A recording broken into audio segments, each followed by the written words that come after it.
মঙ্গলবার দিন দেখি। বলছি 9 আগস্ট আপনি নবান্ন অভিযানের ডাক দিয়েছেন। আমি ডাক দিই, তৃণমূল কংগ্রেস একদম মিসকোট করবেন না। তৃণমূল কংগ্রেস বলছে রাখি বন্ধন উৎসব। আমি প্রপোজ করেছিলাম অভয়ের বাবা মা এটাকে ডিক্লেয়ার করেছি, আমরা পার্টিসিপেট করব। কিন্তু রাখি আমি তো পার্টিসিপেট করব এবং আমি অর্গানাইজ করব যাতে হাজার হাজার লোক আসে। বলছি সেদিন তো রাখি, তো আমি ধর্মতলা থেকে হাঁটা শুরু করব ওনার বাবা মাকে সাথে নিয়ে।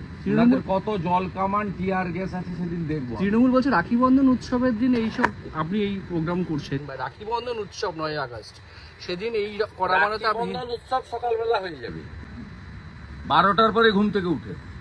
আমরা ভোরে 5:30টায় উঠালো, রাখি বন্ধন 7টার মধ্যে হয়ে যাবে, আর নবান্ন অভিযান বেলা 12টার পরে হবে। একটা শেষ হাতে বোনের কাছ থেকে দিদির কাছ থেকে রাখি নিয়ে আরেকটা বোনের বিচার চাইতে, মমতার পদত্যাগ চাইতে, ওর বাবা মাকে সাথে নিয়ে আমি আগাবো, পারলে আটকান।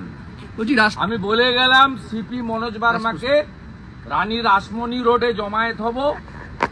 উনার পিতৃদেব মাতৃদেব কালকে বলেছেন আমরা থাকবো, আমি সঙ্গে থাকবো। এইখান থেকে বড় মিছিল যাবে, সাঁতরাগাছি থেকে আরো একটা বড় মিছিল আসবে। দুটো আপাতত ঠিক করা আছে, আরেকটা চেষ্টা করছি হাওড়া স্টেশন থেকে।